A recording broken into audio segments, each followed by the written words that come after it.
Arguing with a friend for a wrong he has committed is a thankless task. At times, however, it can be useful and beneficial. Today, I shall argue with a friend against my will. My sense of loyalty requires me to do so. Moral laxity has sprung up in abundance like well-watered weeds. You can now harvest an enormous crop of it. Nothing is cheap these days apart from moral laxity. Ah, here comes the person who has committed a wrong, deserving a reprimand. Who's this voice I hear? That of your well-wisher, if you're the way I wish you to be. But if you're different, then that is someone who is angry with you. Greetings, my friend. How are you, Megaronides? Greetings, Callicles. Are you well? I'm well. Hey, Maxie. Where were you? I've been looking everywhere for you. Good boy.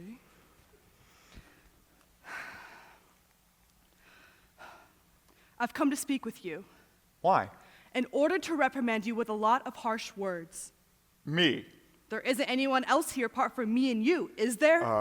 No. Then why do you ask if it's you I'm reprimanding, unless you think I'm going to denounce myself? Well, if you wish to change your character because of the habits of this age, or if the habits of this age are changing your character and you aren't preserving those old ones but taking on new ones, you'll inspire a grave affliction in all your friends so that it will make them sick to see and hear you. Why did you come up with that idea? Because all good men and women ought to make sure they keep suspicion and offense away from themselves. Both of these things cannot be done. Why? You ask? I guard myself against committing an offense, but suspicion resides in another. I'll tell you frankly. There are people whom I know to be my friends, there are people whom I suspect to be my friends, and then there are people of whom I can't be sure whether they are friend or foe. But, of my certain friends, you are the most certain. If you feel I've done something in a foolish or inappropriate way and you don't reprimand me for it, you deserve to be reprimanded yourself. I know, and if I've come for any other reason, you have cause for complaint. I'm waiting to see if you're going to say anything. Well, you're commonly defamed in conversations. Your fellow citizens call you greedy for a dishonest gain. Others call you vulture, saying you care little whether you eat up foreigners or citizens. When I hear this being said against you, I agonize over it. It isn't in my power to keep them from saying these things, but it is in my power to keep them from saying it deservedly. Didn't you have Charmides as a friend? I do, and I did. I'll give you proof. After he saw his son had ruined his wealth and been driven to poverty, that his daughter was a grown-up young woman, and that her mother and his wife was dead, at the time when he was about to go abroad, he entrusted me with his entire possessions, his daughter, and that decadent son of his. If he were my enemy, I bet he would not have entrusted me with all of this. Well then, why not change the young man back to responsible behavior? This would have been far more appropriate for you to take care of, to see if you can make him more decent, not to succumb to the same notoriety yourself and mix his depravity with yours. What have I done? The doings of a crook. Your words don't describe me. Didn't you buy this house from the young man? Where you yourself live now? I did buy it. I paid the young man cash down. You paid him? I did. To which the young man was entrusted. Haven't you given him a sword with which to kill himself? Shouldn't I have paid him? No, you shouldn't have, and you shouldn't have bought or sold anything from him or given him the means to be even more depraved. Haven't you gotten the young man who was entrusted to you into trouble? And haven't you gotten the man who entrusted him to you thrown out of his house? Goodness, this job was placed into your care beautifully and carried out properly. Trust this chap with the guardianship. He'll look after his own interests better. Megaronides, with your harsh words, you're forcing me to tell you that which was secretly entrusted to my silence. Whatever you entrust me with, you'll be able to recover from where you placed it. Just look around. Make sure we don't have a witness present.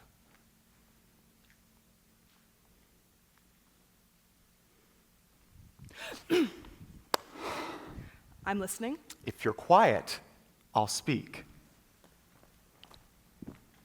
Now, when Charmides was about to go abroad, he showed me a treasure in his house, in a certain room.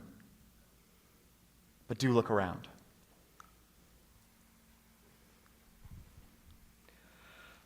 There's no one here.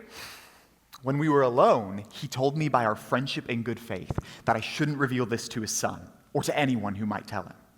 Now, if Charmides returns here safely, I'll return his possessions to him. But if anything should happen to him, then I have the means to give a dowry to his daughter, who, as you know, was entrusted to me. That way, I can give her in a marriage worthy of her. Immortal gods! How quickly you've changed me into a different person than the one that had come to you.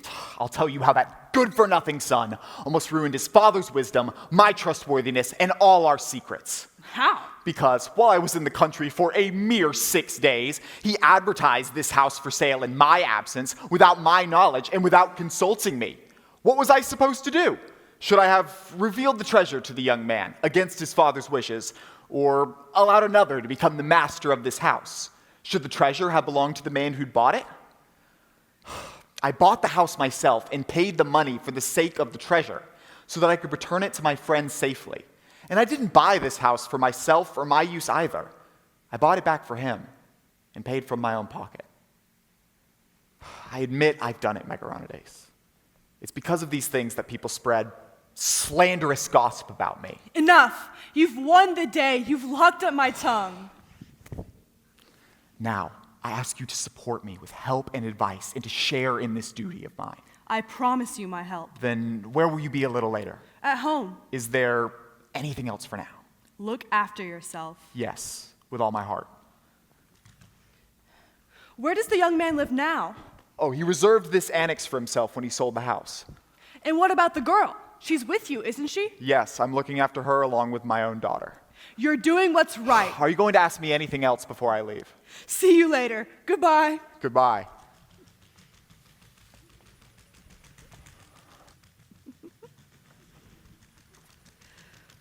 Our city folks said that Callicles was unworthy of his community since he cheated this young man out of his possessions. Moved by the words of those gossips, I rushed here without investigation in order to reprimand an innocent friend. But if these claims were examined down to their very roots, I bet there'd be few people who know what they don't know, and that they keep their foolish talk more to themselves. Good boy. You want to go home?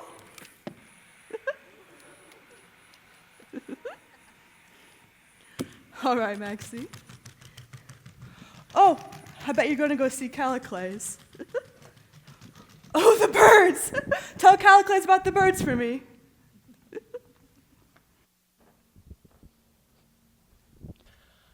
I'm turning many things over in my heart at the same time, and I'm having much pain while thinking about these things.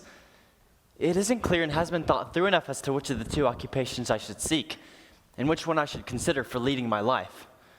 Should I devote myself to love, or should I devote myself to industry?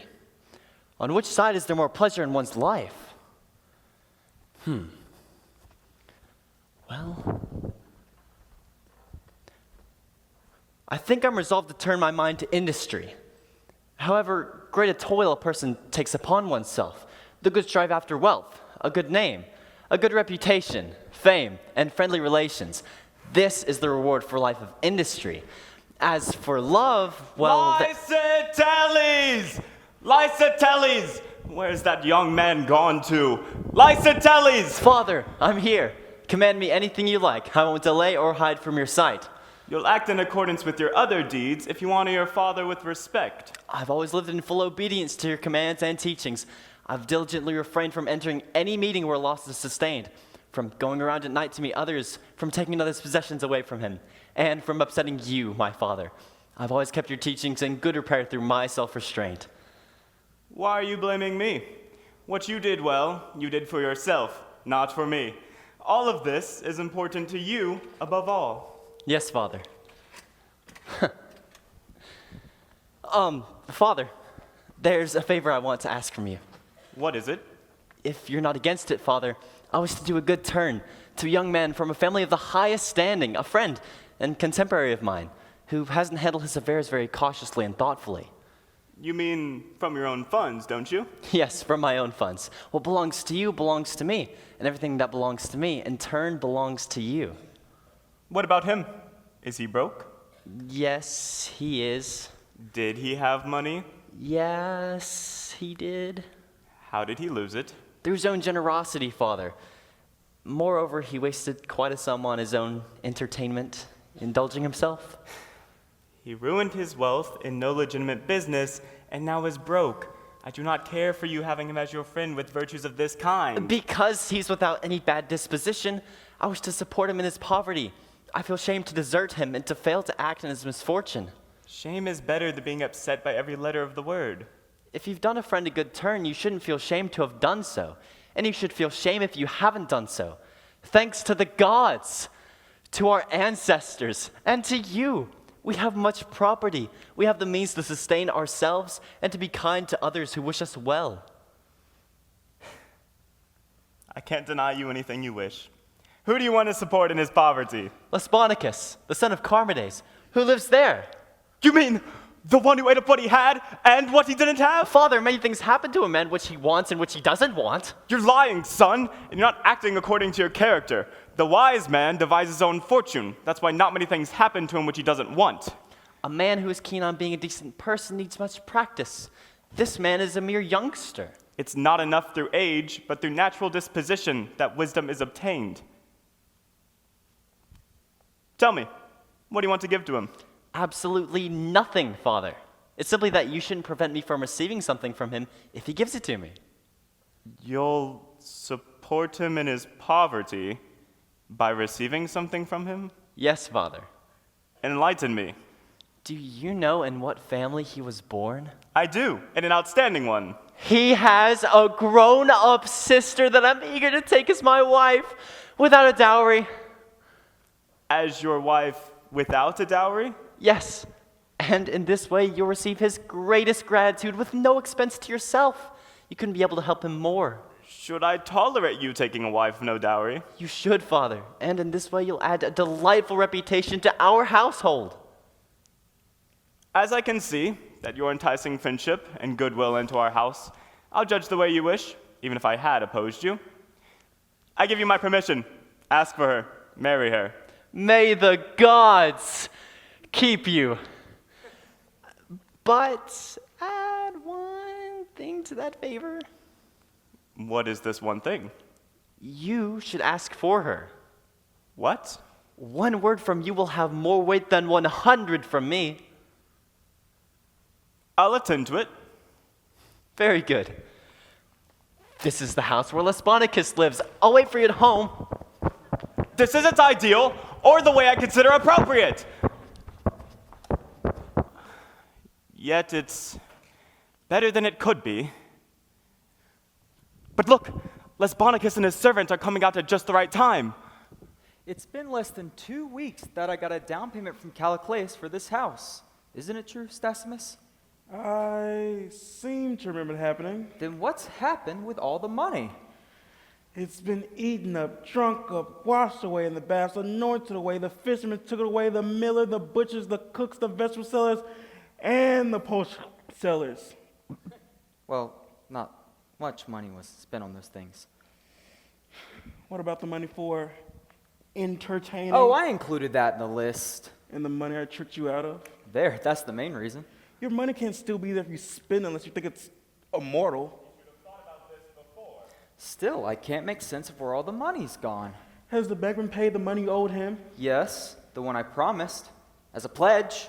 No, say the one I was forced to pay because you were pressured for the pledge money.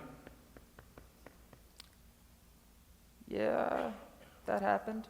Namely, that I got lost. Yes, that happened too. Well, I saw what a wretch he was and felt pity for him.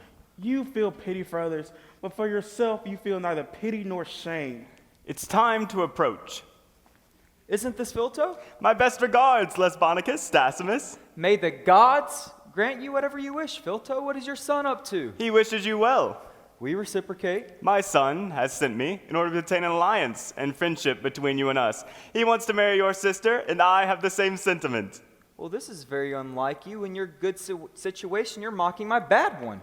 I haven't come to laugh at you, and I don't think you deserve it. As I said, my son has sent me to request your sister to be his wife.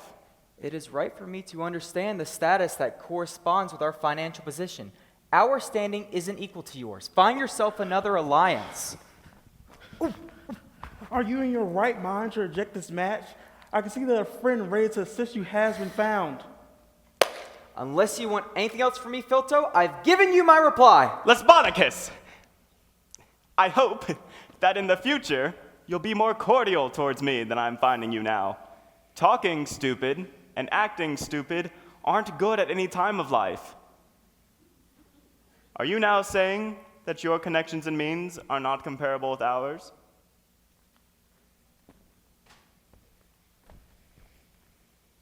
Yes. Well then, know that connections and means don't count here, and that it's your friendship that matters to us. I ask for your sister to marry my son without a dowry. May this turn out well. Have I got it settled? Why are you so silent? Immortal gods, what a match! Why don't you say, may the gods grant it a success? I promised her to him. Dear me, when there was no need to speak, he said, I promise. When there is a need, he can't speak. I'm very grateful for all of you, Filto, for considering me worthy of a connection with you. But even if my situation has turned out harshly through my own stupidity, we still have a plot of land near the city. I can give this to my sister as a dowry. This alone is the sole remainder of my wealth, apart from my life. I honestly don't care about the dowry. I'm resolved to give her one.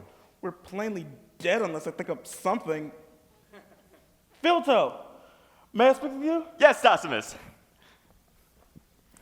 I'm telling you this in secret.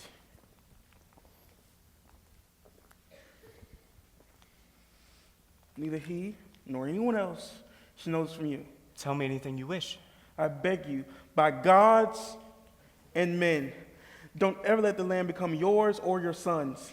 And why is that? First of all, at the time the soil is plowed, the oxen die in every fifth furrow. What?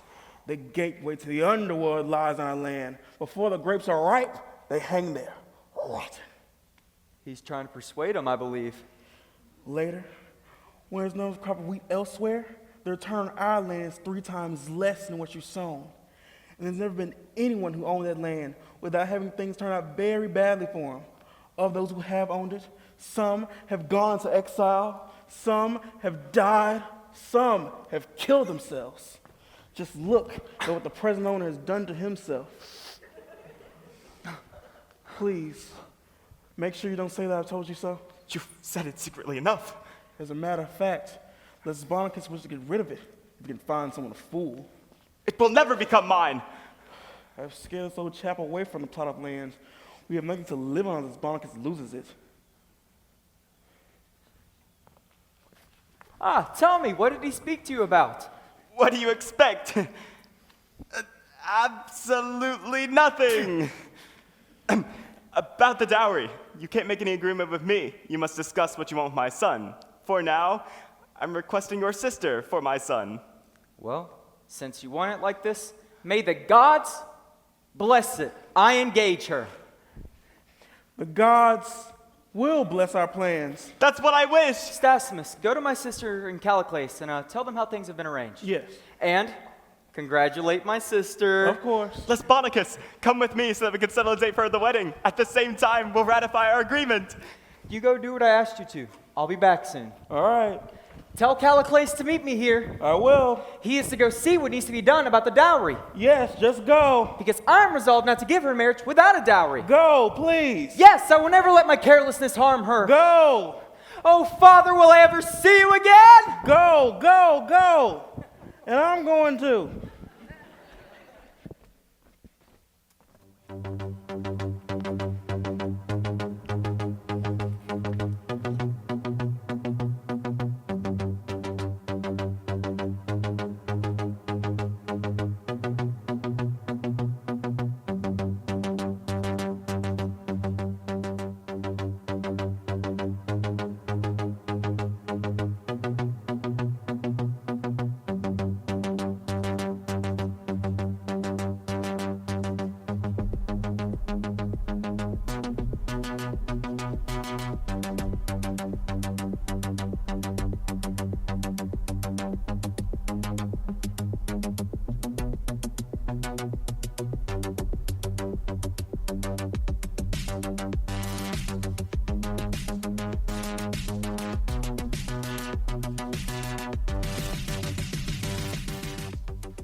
What do you mean, Stasimus?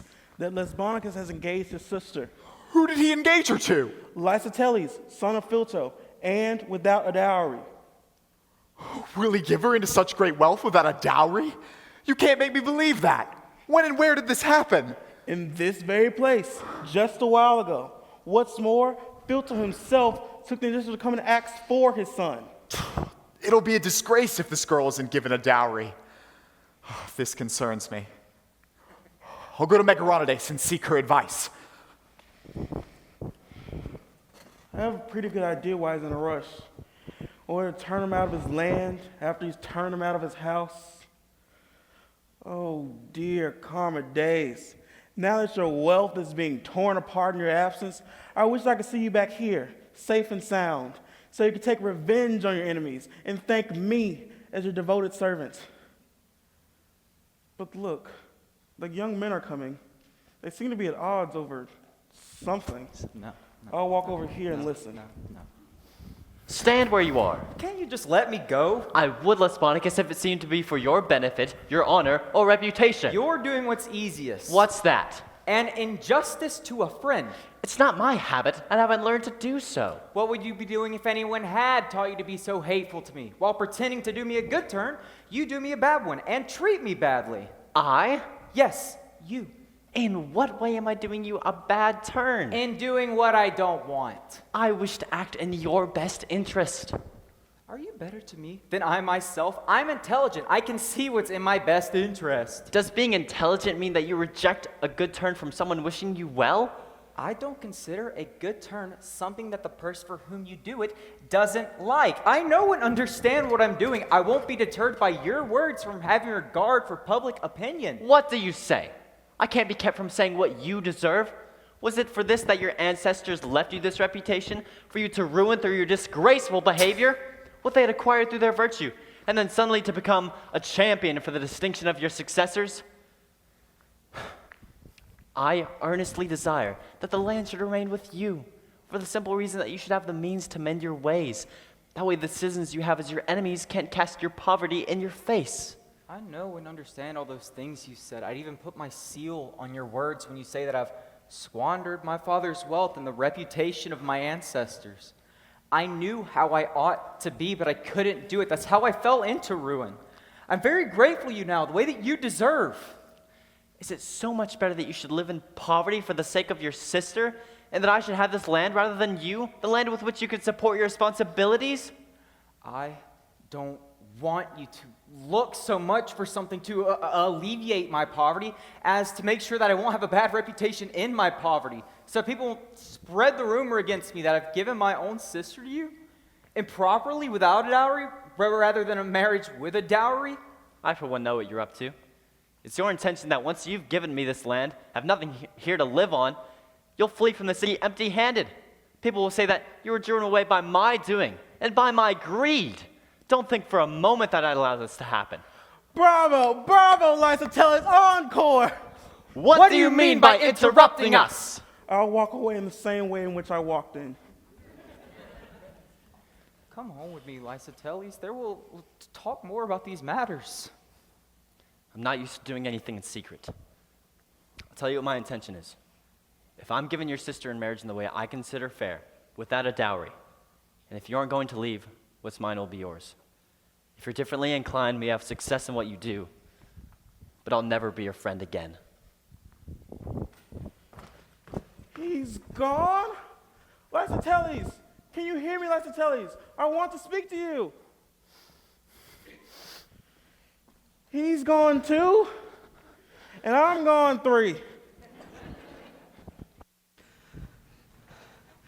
The way you tell me the story, Callicles, it's absolutely necessary that a dowry be given to the girl. Yes, it really cannot happen in any decent way that I should allow her to get married without a dowry, especially when I have her father's money with me at home.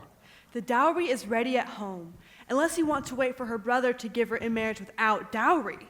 You might go to Philto later and say that you'd give her a dowry and that you'd do this out of friendship with her father.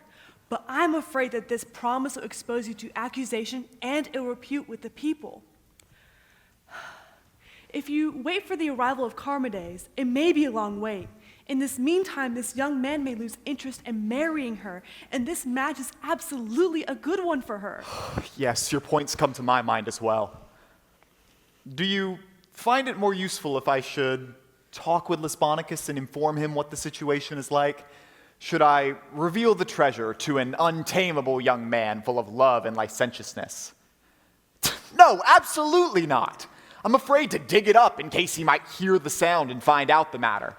If I should say I'm providing a dowry. Then how can the dowry be taken out in secret? Until some opportunity is found for this business, I could ask some friend for the money on loan. Is it possible that some friend could be prevailed upon? Yes? Nonsense! See if you like my plan. What plan is that? Let someone be hired as quickly as possible. What? He should have an unknown appearance that isn't normally seen around here. What else? Who tells lies and speaks falsehoods. Someone self-confident And? professing to come to the young man from his father, Charmides, and to greet him in his father's name. He should say that his father is successful, well, and alive, and that he will return soon. He should have an attendant to assist him. Also, he should have 2 letters, and we should seal them as if they came from his father. He should give one to him and say that he wants to give the other to you. Go on. Then he should say that he was bringing gold to the girl as a dowry from her father, and that her father had told him to give the gold to you. Do you catch the idea now? Almost. And then you'll give the gold to the young man once the girl has been given in marriage. Terrifically clever! That way, all suspicion will be removed from the young man's mind once the treasure has been dug up. He'll think the gold is brought to him by his father, but you'll have taken it from the treasure. Quite clever and proper. Ugh. Although, I'm ashamed to deal in deceit at this time in my life. But when he receives those letters, all sealed, don't you think the young man knows the seal of his father's ring? Won't you be quiet? 600 excuses could be provided for this matter. In business of this kind, it's a sheer waste of time to use up the day with chattering. Off with you to the treasure, quickly and in secret. Send away your servants. Callicles, What is it? open the treasure. Take a sufficient amount of gold out for this business, then close it again at once. But in secret, as I've instructed you. Yes, I'll do so. I'll hire an impostor from the forum at once. I'll prepare the 2 letters and send him here, ready for action. I'll make sure the plan is carried out to perfection.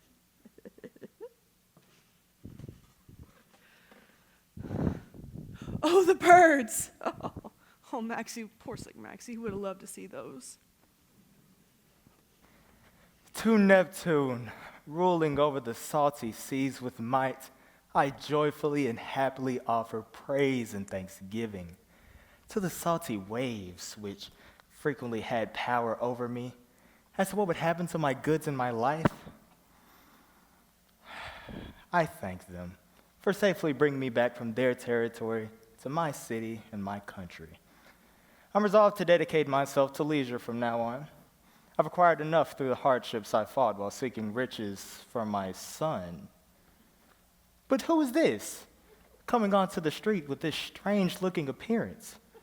I'll wait and pay attention to what he's up to. I call this day $3 Day.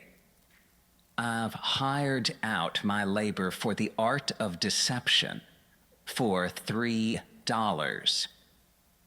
I've been told to say I come from a faraway place.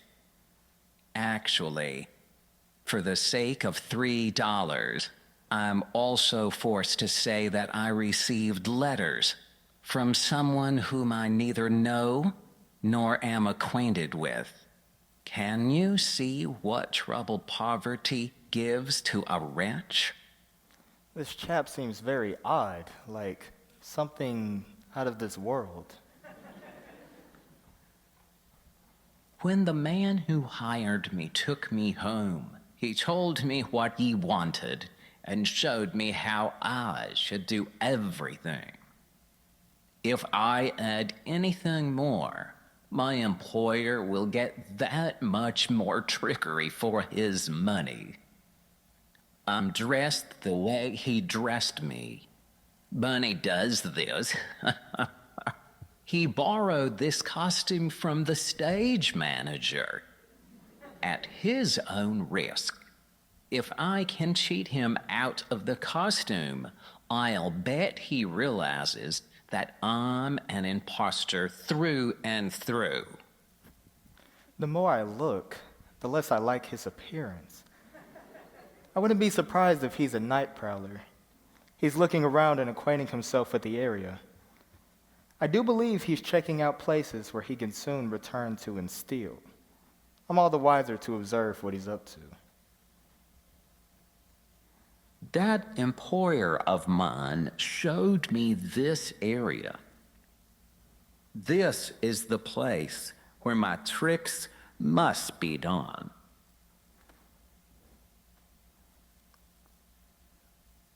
He's going straight to my house. Hello? Does anyone live here? Hello. Who are you looking for? Hey, old chap. I'm trying to find out where young Lesbonicus lives. And also a chap with a head as white as yours. The man who gave me letters said he's called Callicles. He's looking for my son Lesbonicus and my friend Callicles, to whom I entrusted my children and my possessions. If you know it, inform me where these people live. Well, why are you looking for them? Who are you? Where are you coming from? You ask many questions at the same time. I don't know what I should tell you first. If you gently ask me one question at a time, I'll answer you one at a time. I'll do as you wish. Tell me your name first. You're beginning to demand a major undertaking. How so? Because if you started walking from my first name before sunrise, it would be bedtime before you reach the last. From what you're saying, one would need a travel fund in the case of a name like yours. What is it? Presto! This is the one for everyday use. Goodness, what an absurd name. As if I were to trust anything to you. Presto? It'll be gone at once. This fellow is an imposter through and through. Tell me, why are you looking for these people? The father of that young man, Lesbonicus, has given me 2 letters. He's a friend of mine. I've got him cornered. He says that I had given him the letters. I'll make fun of him in style.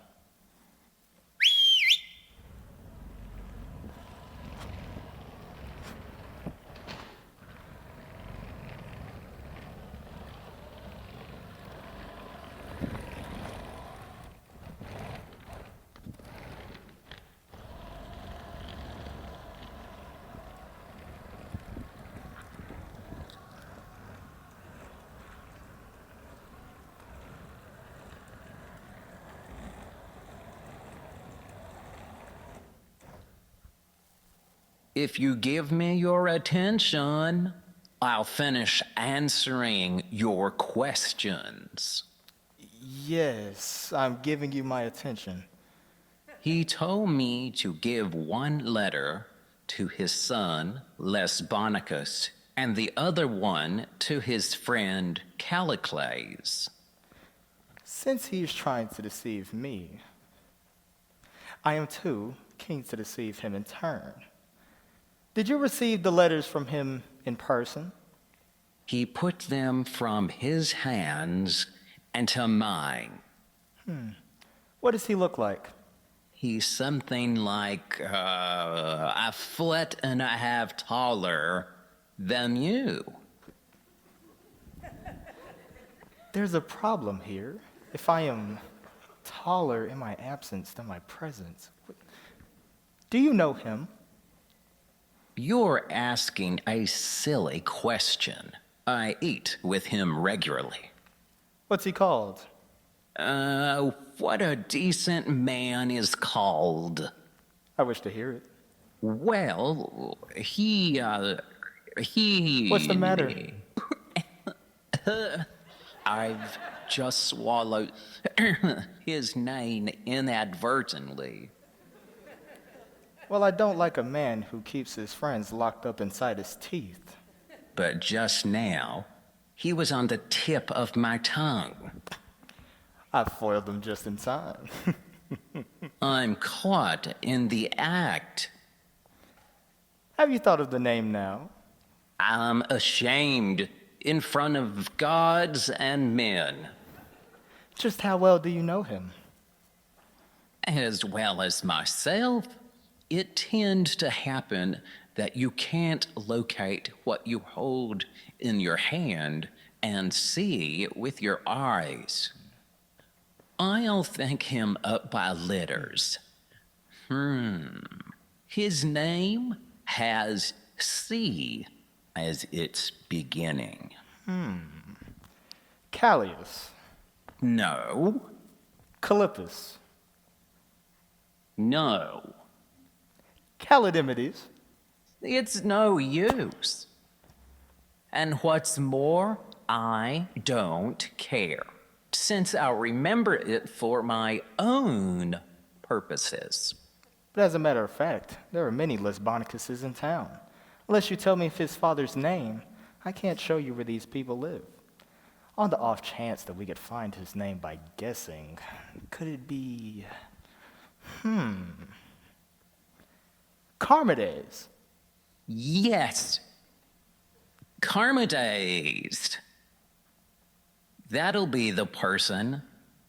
May the gods ruin him. It's more appropriate to speak well of a friend than badly. Then why did that useless person hide from me? If you had called him, he'd have replied to his name. But where is he now, if you were to, by chance, spot Charmides in person? The one you said is giving you those letters. Would you recognize him? You really think I'm such a fool that I couldn't recognize the man whom I've spent my life with? Would he be so stupid as to trust me with money to bring to his son and his friend Callicles, in whose charge he said he'd put his affairs here? Would he have trusted it to me if he didn't know me and I him?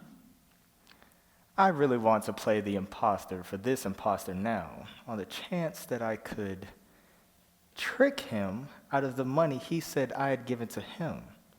A man who I don't know and haven't seen before this day. I'll approach him with care. Hey, Presto, I want 3 words with you. 300, if you wish. Do you have this money that you've received from Charmides? Yes. You received it from him in person, didn't you? Odds that I didn't get it from his grandfather or great-grandfather, who are dead. Give me the money. What money should I give you? That which you've admitted to receiving from me. Receiving from you? That's what I'm saying. Who are you? I'm the man that gave you the money. I'm Charmides.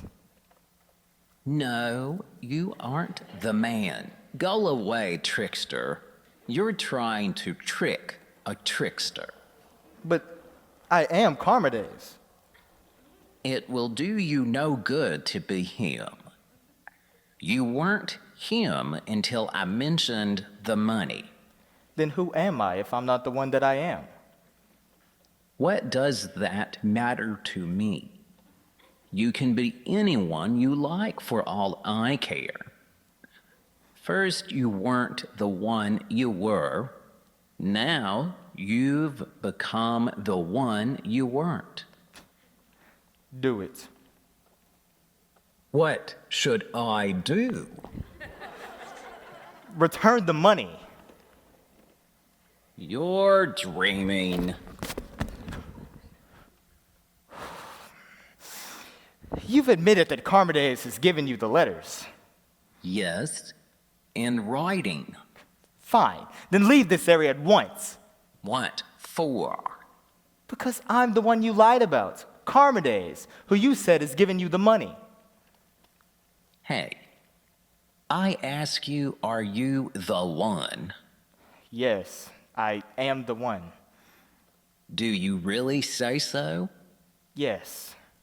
Are you the one yourself? I'm Carmades myself. Then are you him yourself? Myself is self. Won't you and your letters just get out of my sight? I've received my money for this job, and you can have my curse. As for everything else, I couldn't care less who you are and who you aren't. I'll go to the person who gave me the $3 and give a full report. Goodbye, Carmades. I'm off.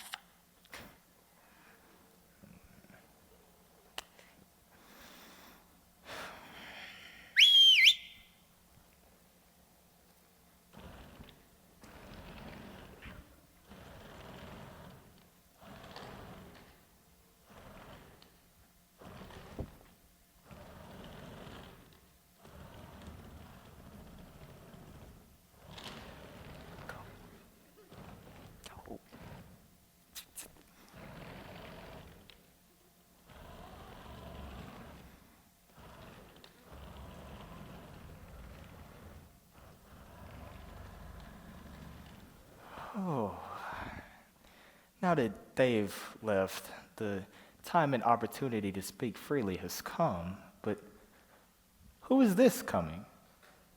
I'm eager to see what he's up to. I'll wait here.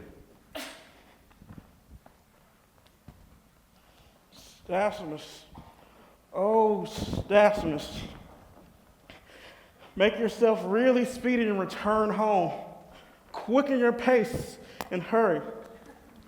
It's been a long time since you left.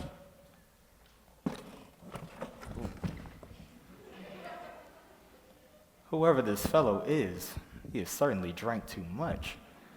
And surely the gods may love me. A first-class drunk. However, I wish to speak with him. This is actually my servant, Stasimus. Hey, you. Stand up. Listen. Hey, you. I won't stand. Well, I want you to. What if I don't want you to want me? Stasimus, you're behaving terribly. Look here, at me. I am Carmades.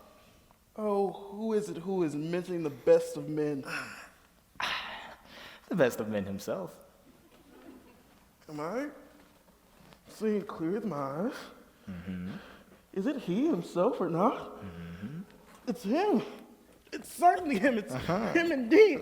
Yes. My greetings. My greetings, Stasimus. You're safe and sound. Yes, yes, but answer me this. How are my children, my son and daughter? Alive and well. Both of them? Yes, both of them. Good. The other questions I'll ask you at home. Let's go. Where are you going?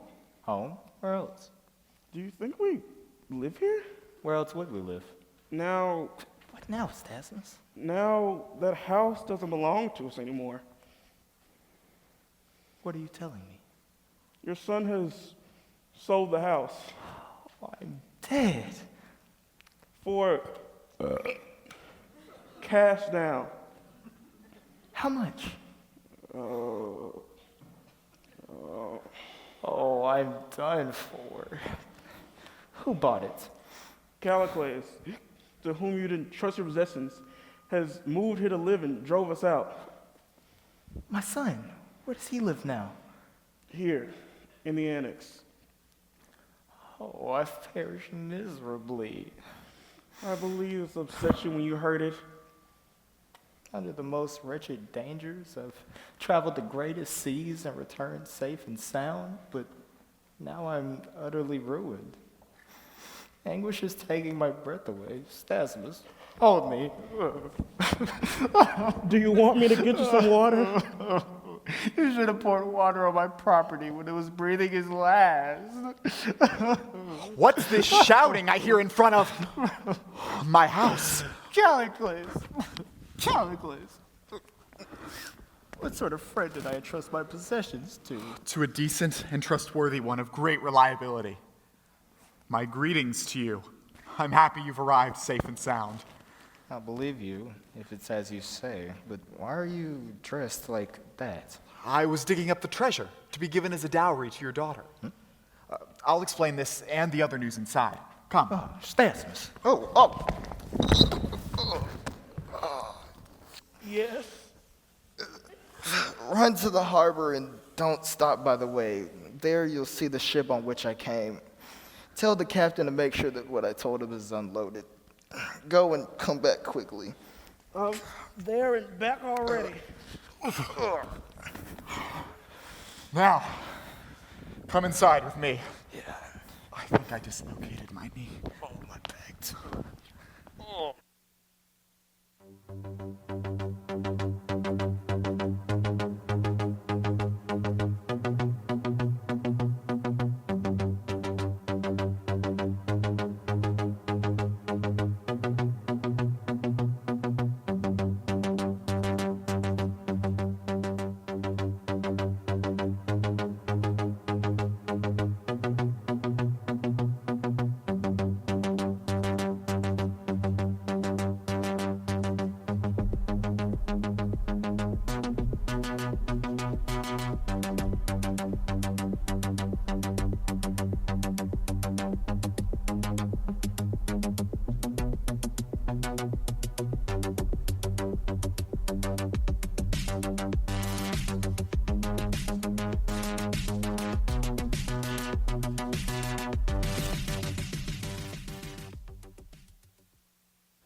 Arrived from abroad.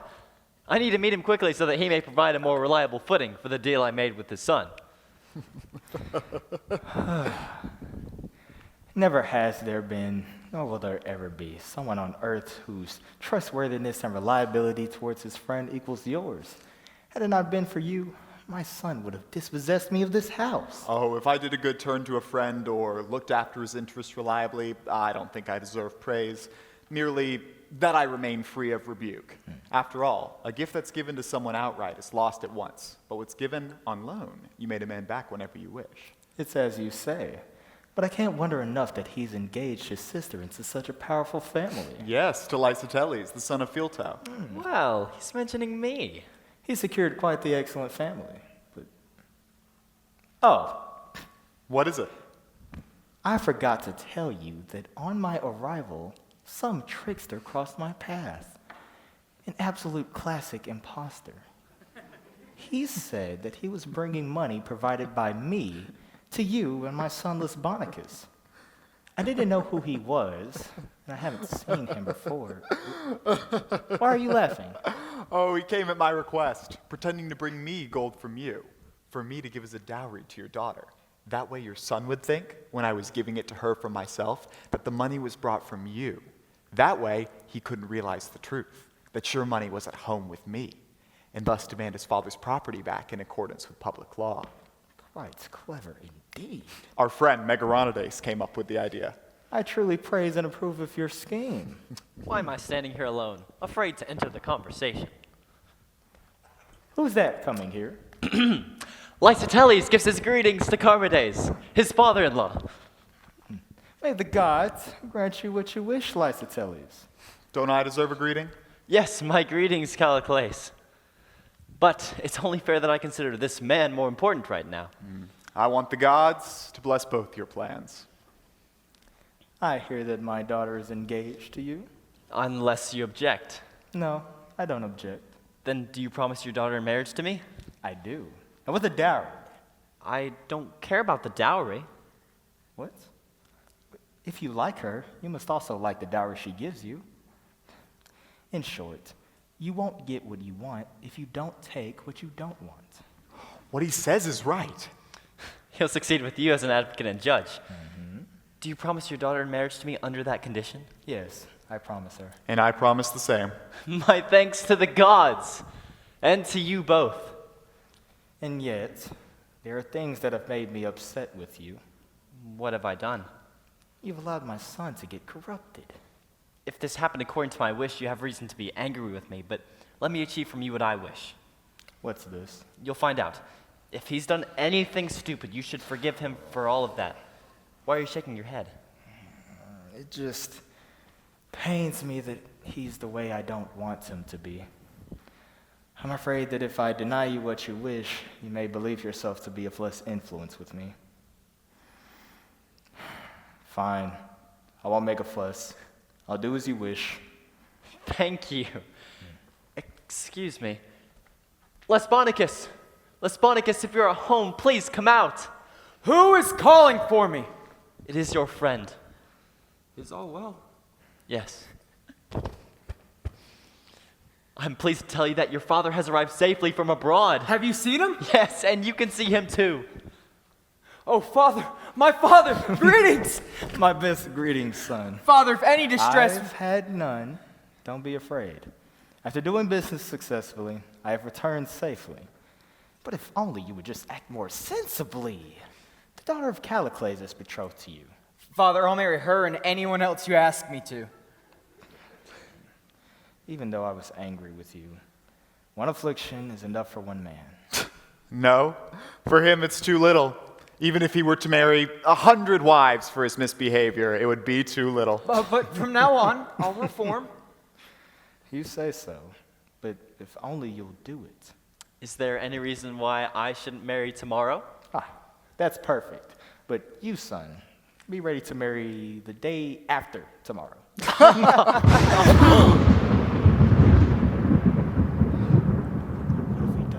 Sure, yeah, another. The gods are angry with us. We will, yeah. 99.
didn't they all do a good job?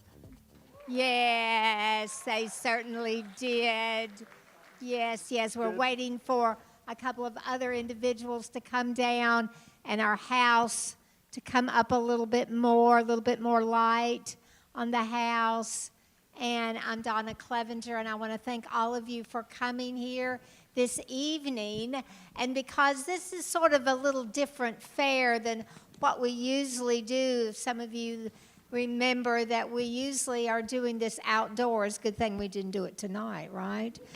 But I thought we might combine both of our Classical Week play performance with our Orators Lecture Series, because we do our lecture series, which is sort of a theme that jumps off with the play. And because the play this year had both humans and non-humans in it, we thought that this year, and if you look on the back of your program, you'll see what I'm talking about. This year's Orators theme, if you will follow with me, back of page 2, is all about AI, okay? All right, it's all about AI. If you look, the theme for 24-25 is Writing Humanity's Next Chapter, Artistic Expressions in the Time of AI. So tonight we wanted to show you, all right, an arts integration interpretation of a 2,000-year-old play written by Plautus. His words are so wonderful, aren't they? And pull them up to 21st century today, when we are right at the edge of trying to figure out AI and how to deal with that. So I thought we would talk a little bit tonight because we are very anxious to hear your feedback. If you also see on page 2, we have a QR code that has some questions that we would very much like you to participate in, because many of our engineers that you see on stage are also having active research in the human-non-human interaction. So part of their research is what you are going to be doing tonight, is talking to us for a little bit about what you thought, comments, questions, because the gang's all here tonight. So we would appreciate it. I do want to publicly thank a couple of individuals that have been such great supporters of what we have been trying to do here at the Honors College. Dr. Rahimi is the chair of computer science and engineering. He's here with us tonight, as well as Dr. Chin, all right, back there. Assistant professor in the same department. Dr. Perkins is very active in the department. Thank you so much for being here tonight. I think Dr. Jones is someplace above. Yes, extended reality up there. And Dr. Swan, I thought I saw you come in as well. There he is over there. So many of our professors, also from the Honors College. We have Dr. Neal here this evening. Thank you so much. And who else did I see here that I have not seen? Somebody's pointing, and I can't see where they're pointing to. So oh, Dr. Flo. How could we forget you? Absolutely. And, of course, our Associate Dean, let me see, what? Dr. Elder. Yes, Dr. Elder. So we thank you all certainly for coming tonight. Dr. Rahimi, do you have any words, since you are the head of the program over at Computer Science and Engineering? Would you like to say anything about this endeavor? Here, let me give you this microphone so you can, I will depart. My voice is loud, but I'm going to use this. Okay, it's just exciting to see technology and art together. I have been looking forward to this performance. This whole thing is started by Dr. Clevinger a while back. It's now a year and a half ago. Stopped by my office and talked about this vision of her, that how can we put art and theater and technology together. It was so exciting. It made me think about doing even more with technology, with the art, and with her. And we continue working. We got our faculty like Dr. Chen and Dr. Jones and Dr. Swan and Dr. Perkins and others to kind of join in. Our fantastic students, several of them you see here, they do masters and undergraduate degrees and PhDs in computer science with the robots that they program. In fact, you know, the robot you saw, the way that it was talking and the timings and reaction and so forth were all programmed, and it was not just controlled. It actually played and acted as you saw. So we're going to do more of this. We have Dr. Clevinger's also an endowment for combining, integrating art and engineering. That is one of our scholarships now that we give to one person every year, and we have our first this year. I don't know if she's here tonight. Yes, there she is. Yes. So, yes, thank you so much for this. We are so excited, and we're going to continue working with you on this. Absolutely. We want to continue. Thank you so much, Doctor. And also, I forgot Dr. Vivier. Dr. Vivier, where are you? I forgot about you tonight. There you are over there. I certainly apologize, and Scott, I'm so sorry. There's a lot of professors here tonight. Anyway, questions. Okay, where are my ushers? Let's get some microphones on these people. Questions. What questions would you like to ask our engineers, our actors, our technician, stage manager, Derek, who put together this wonderful, awesome extended reality as we wanted to engulf you in the city of Athens. We have hello. I didn't see you all back there. I'm sorry. Hi. Hi, I'm Dr. Joy Osmond. I'm from the History Department, though I'm here tonight in my capacity as Mrs. Matthew People. I loved this play. Thank you all very much for your fabulous performance. I really enjoyed it. Donna, I've seen a lot of your productions. This is one of your best. I just had a question about interacting with the technology on stage. Very believable characters, very much a part of the show. And my question, I'm a historian, I'm not a tech person, comes from a bit of a place of ignorance. I'm kind of wondering how this technology is different than, say, a puppet. Because I get the impression that as actors, you are interacting with other human beings, whether they be the human beings that are working the controls or the human beings that did the programming in the first place and taught, for lack of a better word, these robots, for these mechanical actors to behave in particular ways. So I was wondering if maybe you could fill in with me a little bit how this is more AI and less puppetry at a grander scale. Thank you. Anyone can answer that. Kenna, do you want to try this?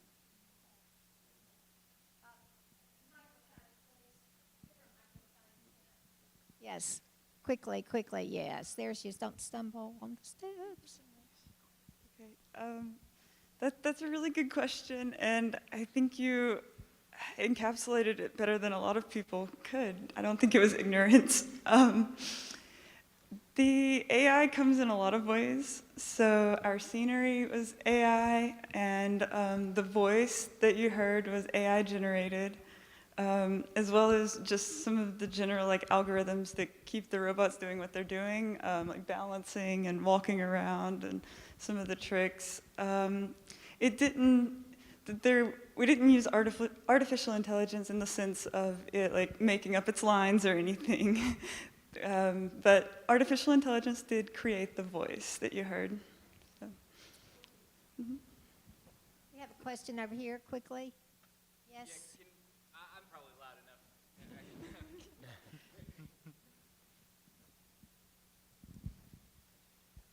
Thanks. Sorry. Not supposed to touch the mic. Could you talk a little bit more just about the nuts and bolts of what it means to say that something is AI generated? Like, for instance, when you say that the scenery is AI generated and when you say that the voice is AI generated, can you take me through a little bit of the process that it requires to, do you say voice, Southern accent, and you type that in? Tell me a little about that, and the other thing I'd be interested from a dramaturgic perspective was the decision to have a human actor behind the robot at all times. I'd be interested to hear more about that, if that was originally planned or what sort of role that was meant to fulfill. Thanks. Yeah, Amelia needs to answer some of this. And Zach, do you want to take some of this? Or whoever would like to, or Kenna? Quickly, quickly. We've got other microphone people. Come on down.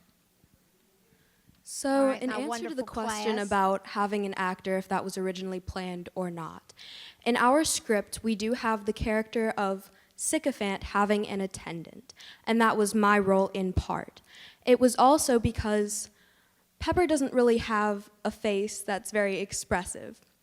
So I was also working as an extension of him to portray more deeply the emotions and the facial expressions and the movements that would come with the lines that he was saying that he can't fully portray. And what else? Just in case Sycophant. Oh, yes. It was also in case Sycophant went to sleep, I was the backup, so I would step into his shoes and I would take over his character. And she did a beautiful job when we did it a couple of nights ago. Yes, sir. Yes, thank you. All right.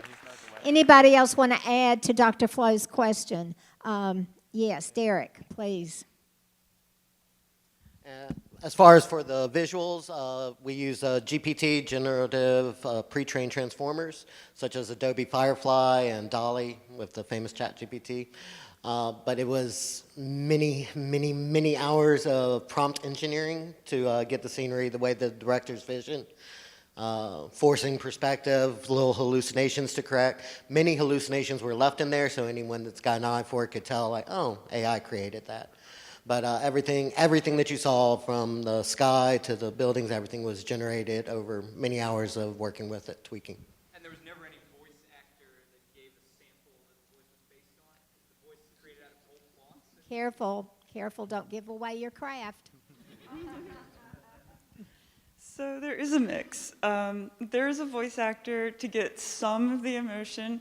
Some of it is like described. So say like, I want this like intense emotion, and then, cut together and re-edited, and a million different voices to get exactly how we wanted it to sound. So we combined several voices.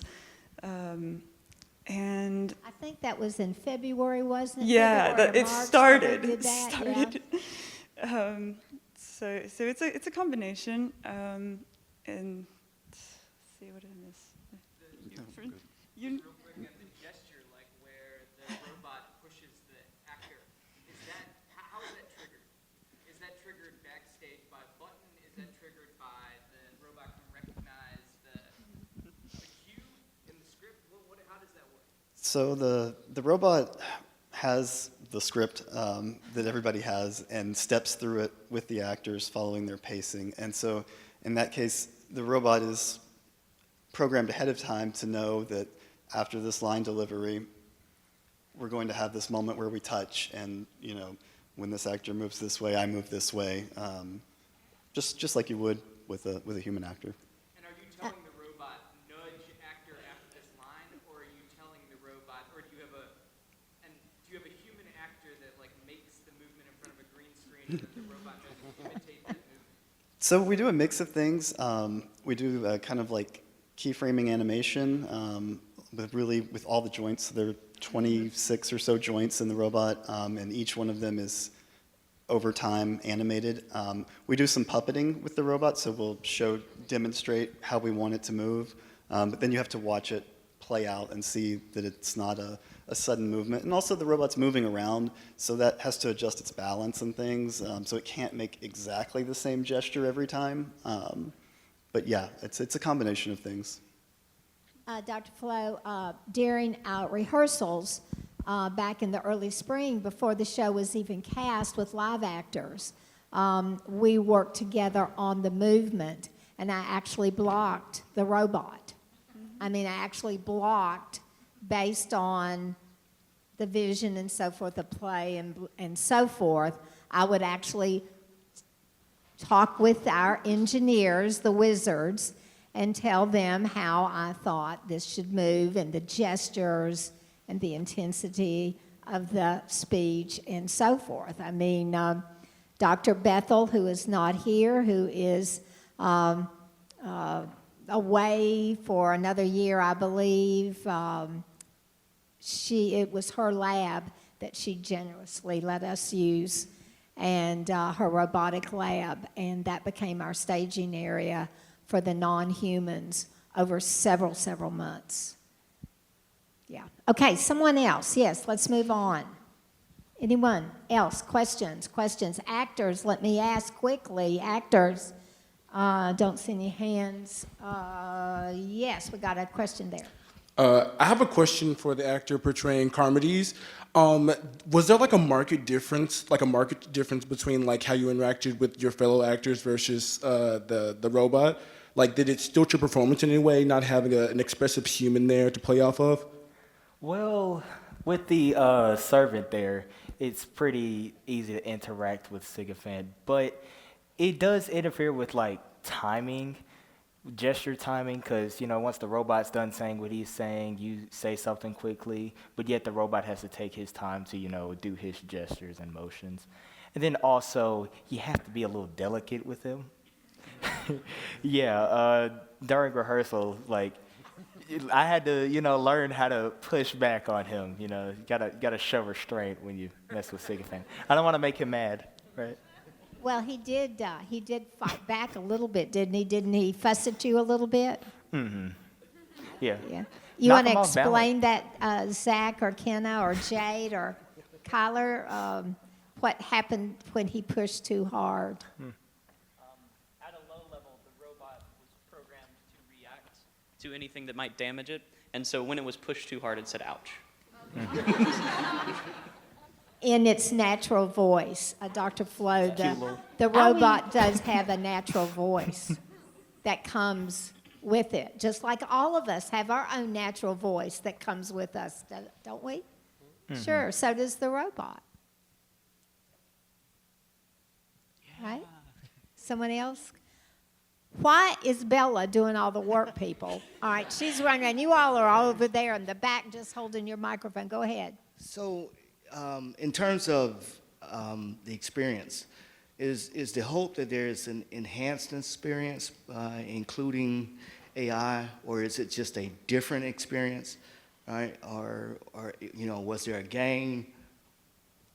Or, I can see with the scenery, the background scenery, but in terms of our experience, what's the hope in terms of that?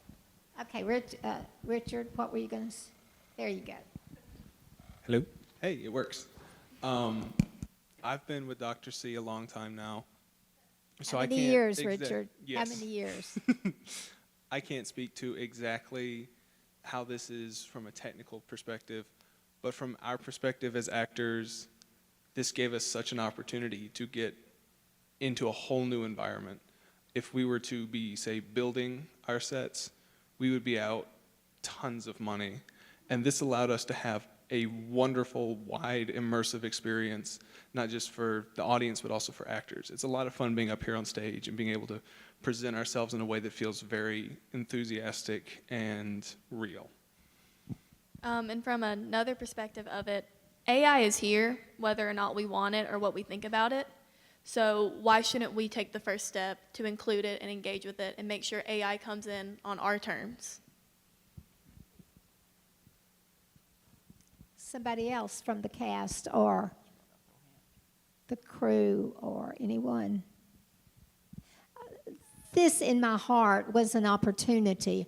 I've been wanting to do this arts integration for the last 6 years.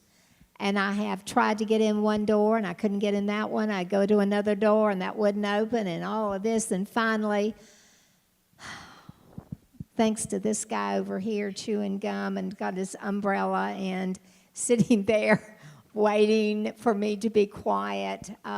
Someone from our foundation, I guess I knocked on the right door. Anytime you want to knock on the foundation's door, They will gladly open the door to you in any kind of wonderful donation, which I also put in the program for those of you that are interested at any amount to give to our wonderful arts and honors and in computer science and engineering. I went to Kevin and I said, who can unlock this door for me? And that's why I ended up on the doorstep of Dr. Rahimi. And it took me 6 years to get there.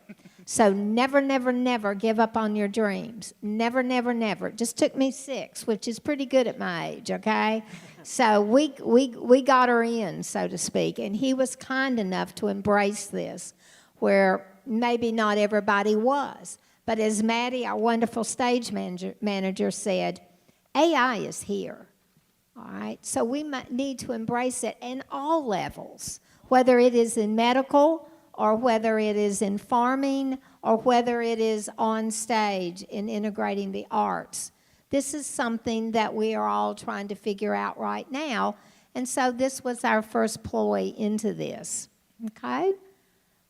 Someone else, anybody else? Dr. Flo, you've already talked, so we can't have you talk anymore, because I know pretty well where you're going. Yes, somebody, yes, sir. Oh. Thank you very much to all of you. It's amazing. I was just wondering if any of you had any ideas about other stories and other plays that you could use this kind of approach with, maybe also sort of more modern ones. Oh, yes, we have. Yes, we have. We will be working towards that. Anybody want to say anything? Yeah. Oh, if you think this is a one-stop shopping, doctor, it ain't going to be that way. Okay, once you've gone to the big city, it's hard to go back to the country. Isn't that what they often say? Dr. Elder, do you have anything? Okay, Hayes, please go ahead. In terms of integrating AI and robotic performers into other shows, I think we have to exercise extreme caution when doing so. This, as Maddie put it very, very well, AI is here whether we like it or not, but we don't have to like it. And I think we need to be careful in how we're putting it in shows, because there's still a lot of ethical questions.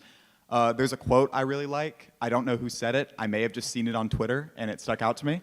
But it was, in regards to AI art, someone said, I didn't believe humans had souls until I saw what art looked like without it.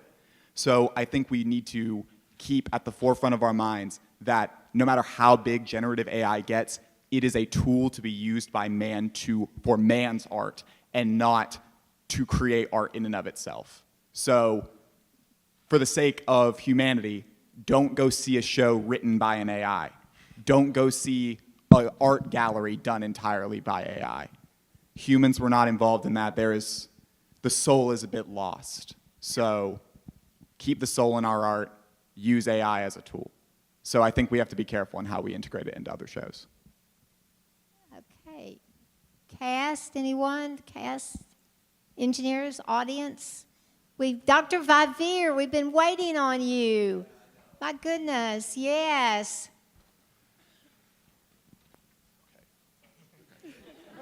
I just want to build on what Hayes just said, I think really powerfully and eloquently, and say that we've been talking about this as technology in the arts, but one of the things that I think we need to recognize is just how artistic the digital team here has been in creating this. I think that's what's so interesting about this performance is the human behind the technology in all of these cases. I mean, I see some fantastic students who have come out, some faculty who came out on stage behind the robots, and with all respect to Pepper, who looks great tonight, I'm less impressed by Pepper than I am by all of that work that went into creating this, this kind of technological art for us to enjoy. So I appreciate all of the work that went into that. Thank you very much.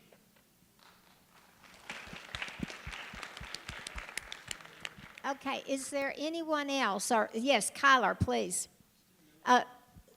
Quickly, yes.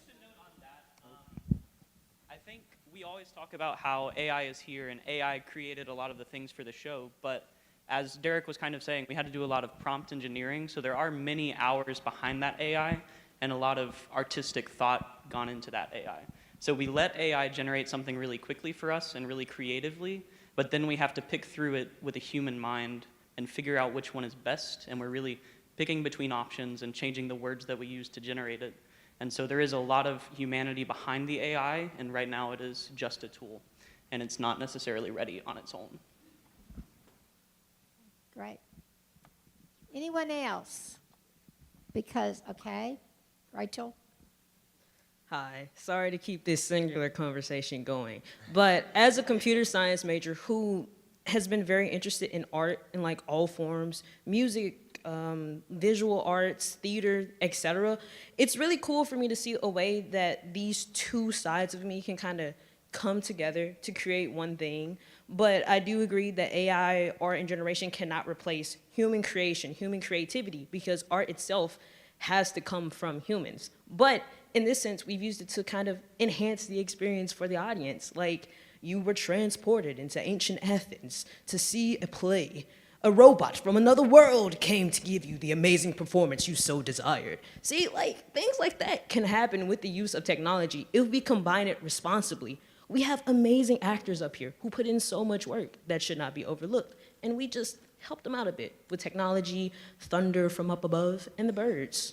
I did the birds, guys. That's all.